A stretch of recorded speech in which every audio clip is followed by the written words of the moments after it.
4,000 para kay Badit. Ay, hindi pala karayo ang tinusunod. Hindi. Kaya... Yan, 4,000. Kasi pag ikaw lang yung mag-isa, siyempre kung ano nang naisip mo.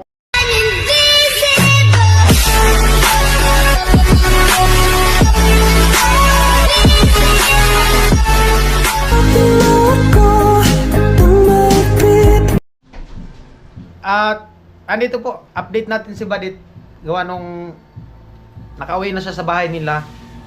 At kumustahin natin kung kumusta yung pakiramdam niya, yung sa tiyan niya, kung nagbo-bloated pa ba. At medyo pagpasensyahan nyo na po yung vlog kasi medyo ano siya, yung hindi ko alam kung malinaw to sa ano, sa cellphone.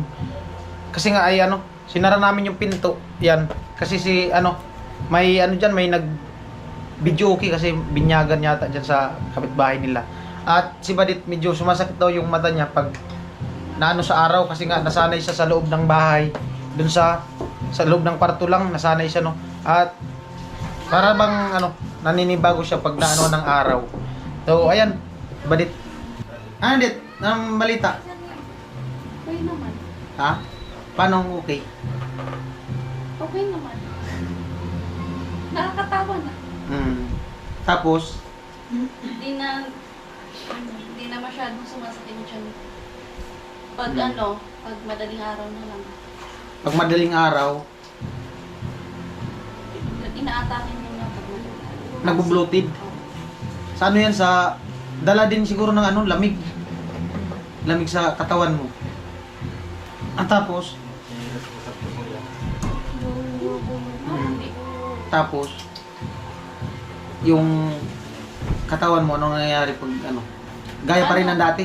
Yung naninig parang Naninigas. Na parang yung laman mo nanginginig. Oo. Ganyan talaga. Naranasan ko din yan dati. Tapos marami din nagsasabi. Naranasan ko rin yan. Marami din nagsasabi sa ano, sa mga, yung mga narinig ko, yung iba sa comment section, pag meron nga diyang ganyang ano, sakit na acid, hyperacidity, acid reflux, ano yan, pag umaatake yung acid mo, ano daw, sisikip yung dibdib mo.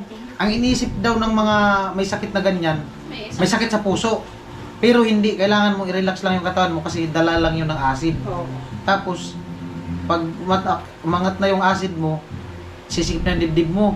Maapektuhan yung pag-iisip mo. Yan, ako nga. Kailangan, ano, huwag kang magpapanervyos. Kasi ikaw lang naman makakagamot niyan. Oo. I-relax mo lang yung isip mo. Tapos, for the go. Oo. Isipin mo, kaya mo. Huwag mong isipin kung ano-ano. Ang isipin mo ngayon, Huwag niyang isipin na mahina siya. ang isipin mo ngayon, Lakas huwag kang ng mag-isip loob. na kung ano-ano. Ang isipin mo ngayon kung paano ka gumaling. Yan. Oo. Saka ka na mag-isip ng mga bagay na dapat mong isipin kung meron man, pag magaling ka na, para di ka mabinat. Para hindi may Oo. stress. Iwas stress mo. Oo, iwas stress yan. Paano Tsaka- iwasan ng stress? Hindi na. Yung ano, ang isipin mo, gumaling ka. Huwag ka mag-isip ng kung ano-ano. Oo, pwede ka para di ka ma-stress. Pwede kang umakit dyan sa taas, magtambling-tambling ka doon sa terrace. Pwede rin. Ano? Oo. Magsayaw-sayaw ka doon sa taas. Mag-tiktok-tiktok ka. Yan. Oo. Pwede. Hindi yung isasanay mo yung sarili mo na nakahiga lang. Mahirap pag ganun, masanay ka nakahiga. Tingnan Ako mo. nga, Vince, nung ganyan din ako. Mm. Di, mag-isa lang ako sa bahay kasi yung mana ko na school. Ito, nagbabiyahe. Mm. Lumalabas ako, naghanap ako ng kausap. Mm. Kasi pag, Naghanap ka ng kalaro? kasi pag ikaw lang yung mag-isa, siyempre kung ano nang naisip mo. Oo. O ba, stress ka. Matutuloy ka. Matutunin ka. Lalo na pag Talaga. pag yung, di ba, sabi mo, umaano yung acid mo, Yan, tumataas. nag-ano yung heartbeat mo, parang lumalakas. Oo, Tapos napiktuhan yung ganyan pag-isip na mo nga. kasi nga, nangalay na yung katawan mo. Ang gagawin mo dyan, tumayo ka, relax ka. Relax mo yan. Oh, Dapat tapos ang ano mo agad, maligamgam na tubig. Yan. Pag alam mo, nangyari na bagay yung ano mo, inom ka ng mga maligam-gam. Oh, lakad-lakad ka doon. Tapos may mga naglalaro pag mga bata doon. Yan. Nag-tachi-tachi. Sumali ka doon. Oh. Tics. Yung maglalaro ng tics. Hindi mo sabi, hindi mo yung pagdibdibon. Mo talaga yung, hindi mo yung pagdibdibon na. Huwag mong ano, huwag mong yung sakit mo, wag mo problemahin. Hayaan mo yung sakit mo yung mga problema sa'yo. Mas malala pa ang sakit ko dyan kay Badir. Oh. Oo. Halos umiyak ako, halos mabaliw ako. So, ibig sabihin, pag gumaling na si Badit, pag okay na yung, wala na yung acid mo, ganyan na siya sa'yo kataba. Ayo. Bakit ang taba ko? Hindi, ganyan na yung magiging ganyan ang katawan mo. Katawan niya sa'yo. Siguro, iwan ko Oh. lang. Tapos, siya maging height mo na lang. Hindi, joke lang. Pinapatawa ko lang po si Badit para Oo. wag siyang kailangan nga, wag siyang ma-stress. Oh. Saka ito pala yung Nangyari yan, Badit gamot. nangyari yan sa akin. Halos umiyak na ako kung ano ang naiisip ko. Oo. Pero nilakasan ko yung loob ko. Oo. Dahil inisip ko, ayaw kong hospital. Ayaw ko Kwento talaga. Badit, kwento. Ayaw Yung ko mga- talaga hospital. Ano mo dun sa ospital? Ilang araw dun sa ospital? 3 days, no? 3 days. Kwento ka ba?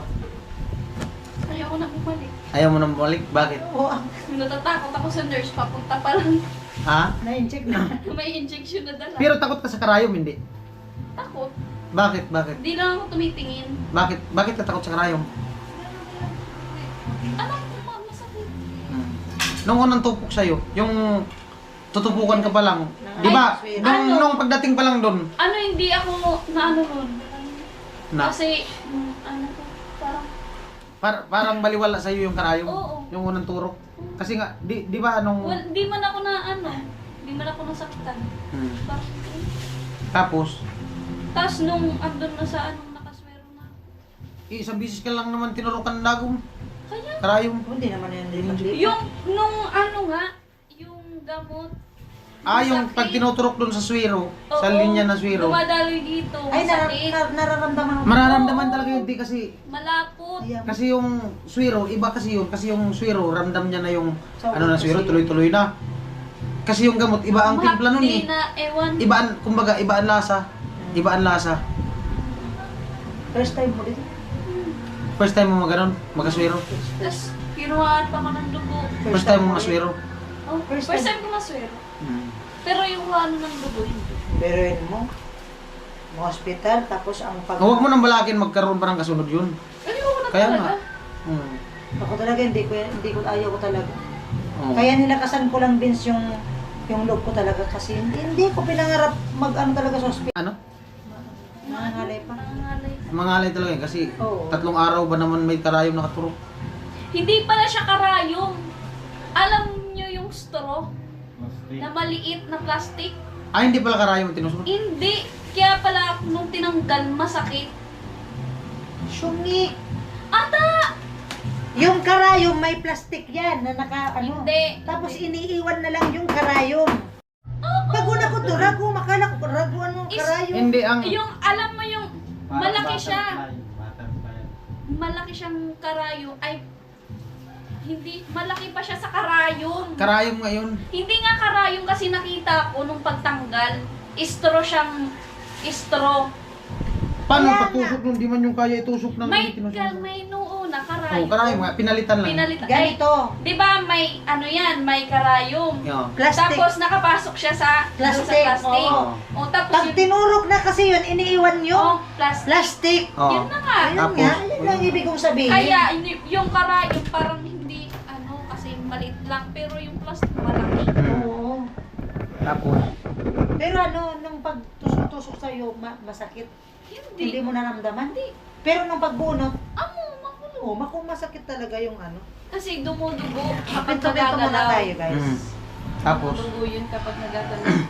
Dumudugo talaga yun. Lalo na Tapos- pag laging nakababa yung mm, kamay mo.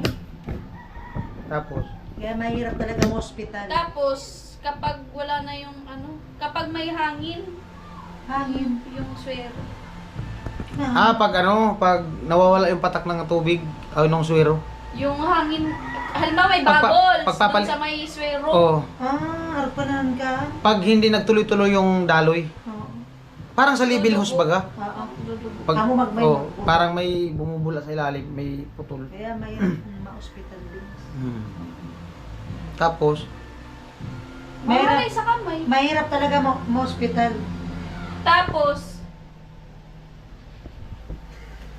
tapos, tatawa si Pero mo, Balik mahirap, Kuya. pero mo, bes, mahirap ma-hospital. Iniisip mo, no? Iniisip yung babayaran. Iniisip mo yung paano maglakad. Si Badit muna. Sige, sige. Mahirap talaga ma-hospital. Oh, mahirap talaga kahit sino naman, walang Masasaktan ka na nga. Oo. Mag-iisip ka pa ng babayarin. Oo. Iisipin pa yung mga gamot mo. Hmm. Yung pagkain mo pa. Hmm. Siyempre, mahirap. Mahirap talaga. Bakit nga ba na-hospital ang isang tao? Siyempre, sakit. O yan, si Badit na yan, tanungin ko. Siyempre, sasakit. Bakit nagkakasakit? Sutil. Hindi yung oh, ay, seryosong tanong. Oh, sige. Bakit na-hospital ang isang tao? Halimbawa, ikaw, bakit ka na-hospital? Pinapabayaan yung sarili. Pinabayaan mo yung sarili mo? Pinabayaan yung sarili na Hindi. Kung Ay, ikaw hindi. na, direct to the point sa'yo. hindi ako nakinig sa mga nakakatanda. Bakit? Alam mo na. Hindi, kasi ganito. Yung di ba, sinasabihan ako nila mama, nila papa, na iwasan yung soft drinks, ganito, ganyan. Oo. Ano. Para sa akin, parang wala lang, kasi masarap eh. Oo, masarap po. Masarap mag soft drinks, masarap mag sting, ganito, Oo. teacher yan. Kubra. Hindi ko pa kasi yun na parang hindi ko pa Naranasan. naranasan. So ngayon, na naranasan ko na, alam ko na. Oo. So, ibig sabihin, parang sinasabi Tama mo, talaga yung sabi, to see is to believe. parang sinasabi mo na, ma-hospital muna bago matuto. Hindi naman lahat ng tao ma-hospital muna bago matuto. Oo. Masaktan ka muna bago ka matuto. Tapos, Pero yun bakit paulit-ulit na, sutil pa rin. So, ano ang may papayo mo sa mga ganyan? Sige na. Kung nasaktan na kayo sa una, huwag niyo nang ulitin. Hugot man yun. Pambirang buhay. Hugot man yun. Hindi. Yung yung... Ay, Ikaw, pinaka-the best ikaw, talaga niya. halimbawa, Makinig ka sa nakakatanda Oo. or sa magulang. Dahil nga sa naranasan mo na. Oo. Tsaka alam nila kung ano magiging outcome ng ng ginagawa mo. Kasi sila parang danas na nila yun eh. Parang pinag-ano na lang nila na para di nyo na maranasan. Pero ako kasi sutil ako. Hindi ko pinakinggan sila mama. Kasi nung nakikita ko talaga na panay nila inom ng kubra. Ako nga. Yung basahin mo dun sa... Ako Di ba, nga. Di ba yung plastic ng kubra? Yung ininom nila kasi, yung plastic eh. Yung plastic na nalagyan. Basahin mo dun. Bawal talaga sa babae yun. Bawal nga. Tapos, below 18, bawal. Bawal na bawal yun. Below 18. Bawal nga sa buntis yun. Kasi nga, may yun, may halong Kahit basahin mo. Nung, May inositol. si Badit, nung lagi kong nakikita, sinasabihan ko to, Det, tumigil ka niyan. Tumigil ka niyan. Diyan ako na, ay hindi ako nagsosoft drinks. Si mama nga, pinapagalitan na kami. Tumigil ka dyan, Pinapagalitan na kami. Magkakasakit ka, o nangyari ba ga? Sinabihan ko nga siya dati, sabi ko, huwag ka talagang uminom niya ng kubra. Huwag mo sanayin sarili mo na uminom niya. Kasi, yung dating kubra talaga, nakakalasing. Oo. Tapos, sabi ko sa kanya, ganyan din ako dati, mahilig ako sa kubra. Mga soft drinks. Tapos, panay ko Vince, suka nung pag sobrahan. sinasabihan ko si Badit nung hindi pa siya nagkakasakit, parang naano ko rin yung naranasan ko sa kanya na hindi pa niya alam Hindi yung ka naniniwala. hindi pa naalam kung ano mangyayari sa kanya. Yung may nagsasabi rin sa akin, ganun din ako yung ni Badit. Kaya nga, ganyan yung nangyari Parang- sa'yo. Parang hindi ko ngayon nung nakaranas na akong sakit, is pinag-share ko rin sa kanya. Hindi rin siya nakinig. O nung nangyari na sa kanya, ganyan na. Kaya nga, kumbaga sinishare natin yung Yun. mga naranasan natin. Kasi nga, Kaya, yun nga. kaso mahirap ayaw nga talaga. nilang maniwala. Hindi ako nung hindi rin ako Pero may mga naniniwala. tao din na pag sinabihan mong ganyan, naniniwala. Oo. Kasi nga, naging advance yung isip nila. Tapos, Ayun nga. So yun na. ano yung, Di kasi ako nakinig nila mama. Lalo sa akin, Sutil hindi, kasi. sa akin hindi nakikinig. Sabi ko, Ay, tumigil ka niyan. Inaamin ko naman na di ako nakinig. Kasi nga masarap. Ako talaga nung sinabihan ako, hindi rin ako nakikinig dahil, ay wala naman to. O nung nangyari na sa akin, nagsisi ko. Tama pala sila. Talagang sabi, sa huli ang pagsisisi. Oo. Mm. Tantala talaga ng tao. Tapos, Nagastusan ka na nga sa kakainom ng Sting, nagastusan ka pa sa ospital. mm, Sting. O di, pwede man uminom. Hindi abuso. Hindi. O ay- hindi abuso. Ako, uminom din ako ng... Ako kasi dati, araw-araw, Mm. Ay, kaya man. Ako hindi. inaraw-araw ko. Yun, minsan sa isang araw, dalawa. Ikaw kuya, ganun din. Nung naano ko ng sting, araw-araw, Ayun yata yung nag-ano yung tiyan niya. Siguro. nabigla. Oo. Siguro nabigla. Masarap nga naman talaga ang Sting inumin, lalo na yung kubra. Pag malamig, ay sarap. Hindi ko pa yung natikman ng Pero Sting. yung kubra, Pag ininom mo yung kubra tapos Sting na malamig, ay sarap dito sa lalamunan. kubra di talaga ko niyan. Sarap. Di yan. Lalo Masarap. na yung kubra. Yung soft kubrang drinks, yelo. yung soft drinks talo ng kubra yan, yung kubra na yelo. Oo. Tapos yung Sting, Ang tapang sarap. mga ng amoy. Pag ininom mo siya ng hindi malamig, hindi masarap. Pag malamig, tuloy-tuloy dito. Sarap, sarap sa ginhawa. Oh. Tapos, Nagkikwento pa na. ano yung sabi ng doktor sa'yo nung bago ka umalis? Di ba nakausap mo yung doktor? Ano sabi sa'yo? Bumalik daw ako. Bumalik ka, Magpa-ultrasound, tapos babalik ako ng 28, check up ulit. Tapos kung di pa masyadong okay, bibigyan ulit ng gamot. resita pa ni bago. Bakit daw i-ultrasound ka? Kasi daw, ano, yung sabing mahapdi, baka daw may May, gas-gas. may damage. Para maresitahan ng gamot. Para dun sa, ano? Magkano daw yung ano? Yung, halimbawa, kung magpapa-ultrasound ka, magkano daw? Sabi doon, 1.6 daw yung ultrasound pa lang. Hmm. Pero Yung gamot. yung basa, babasahin pa daw yung Reading. doktor. Iba, i-reading Iba sa... pa yun. Hindi namin alam kung... Parang ano lang yata yung mga 500 lang yata yun pag reading, pa-reading. Ang pagbabasa, 300 siguro. Pag ano ko nga 500 yata pag pina-reading yung ultrasound. Hindi ko alam. Nagasto ko yan, mga 3.5 yung nagasto ko dyan. Pag pa-ultrasound mo sa kanya? 3.5. Kasi Kasama na gamot. Oo. Kasama na pala gamot. Kasama na. O kasi bibigyan hindi yan na hindi ka bibigyan ng gamot kasi may makita talaga at makikita yan lalo na ngayon may acid. Kaya nga kailangan talaga ni Bart ma-ultrasound. Alam mo kung unang makikita nila dyan sa ano mo, sa bituka mo? Yung laman ng bituka mo, yun yung makikita una. Ano lang, Sasamahan, pinapaano ko lang si Badit. sasamahan ko si Badit magpa-ultrasound. Mm. Doon sa pinag-ultrasound ng asawa ko. Pwede. May contact na kayo doon, te. Oo, mayroon. O, tamang-tama. May, ano pala, nagpadala si Kuya Papi ng 4,000 para kay Badit. So, yung sa pagpapa-ultrasound niya, napagkwentuhan lang namin kasi nabanggit din pala sa kanya ng doktor. So, depende na din yun sa kanya kung magpapa-ultrasound siya dun sa ano sa hospital. Kasi sa hospital naman pa-ultrasound. Tapos, kasi may maintain din siya na gamot ito. Yung binili namin kahapon ni Ate Jeannie, dinaanan namin dun kasi nga dumiretso na sila dito. Ito, ano to? Good for 2 weeks. Maaloks. Good for 2 weeks to. Tapos, ito, ganun din, 2 weeks. Pero yung binili namin ni Ate Jeannie, ano pa lang, 7. Yun, inano namin, tinadya lang namin yung budget niya. Para sa 1 linggo lang to. Pero ito, kasya, di ko alam kung kasya to sa 2 linggo eh. Siguro kung hindi kasya, bibili na lang ng panibago siya. Ano to? 500 plus ito. 500 plus to. Ito, di gaanong mahal. Ito, 500 plus isang ganito. Kala ko nga, lotion eh, yung hinawakan. sabi ko dun sa ano, tindera, parang lotion yan, ma'am. Hindi daw, ano daw, gamot. Parang lotion, tapos yung laman niya, kulay puti. So, ayan. Nagpadala si Kuya Papi ng ano, 4,000. Bahala na si Balit kung saan yung gagamitin, kung sa gamot o sa pagpapa-ultrasound niya. Ayan, 4,000.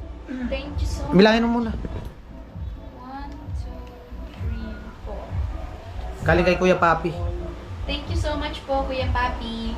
Siguro po magpapa-ultrasound po ako sa Manila. Samahan ko si Badit. Tama din. Pwede din yan kasi kasi nga mahapdi yung tiyan niya. Malay natin.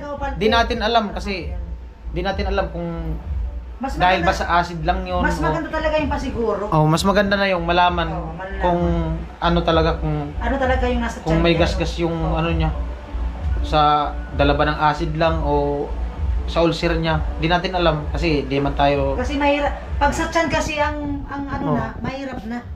Pag sa tiyan talaga, apekto lahat. Oo, apektado talaga Apektado lahat. talaga. Yung asawa ko nga, oh, Tsaka bawal ako kumain ng ano, marami. madami. Ayun, Bawal talaga? Bawal talaga, dit. Bawal. Masobrahan sa sakit. Masobra. Kaya yun, pag yung nagbo-bloated ka, nasusobrahan yung kain mo. Kasi yung bituka mo, mahina na yung pang panunaw niya, Oo, pantunaw. Kasi nga, nagbo-bloated. Malamig. Ang ano kasi, ang bituka nito, may gas-gas na. Kailangan mo, pag katapos mong kumain, ang inumin mo talaga yung maligamgam na tubig. Para maano yung bituka mo. Yan kasi yung sutil. Ayos lang yan. At least naging ano na, lesson At least learned. may naging aral tayo. Lesson learned. Ay, ako. Lesson learned. Hindi, siyempre yung mga ano, may mga nakakapanood din nito na Yes. Huwag nyo na po, makikinig na po kayo sa mga magagaya mo. Oo. Mga gaya. Charis. Ayan po yung update kay ano, kay Badit dito sa kanila at ayan, plano niya na yung pera daw gagamitin sa ultrasound. So, depende naman sa kanya kasi sa kanya naman yung pera na. Ayan, bye-bye na. Bye-bye. Thank you po, Kuya Papi. Bye-bye natin. Bye-bye po, Kuya Papi. Thank you. Bye-bye na. Bye-bye. Nagwawalis si kuya. Nagwawalis. Alright, bye-bye. Salamat kay Kuya Papi. Bali, yung pinadala po ni Kuya Papi is ano, 5,109 yata yun. Bali, yung 1,000, binigay ko na kay Rika. Ayan, salamat Kuya Papi. At yung 100, ginas ko na. Salamat kay Kuya Papi. At ginas ko na yung 100. Alright, bye-bye.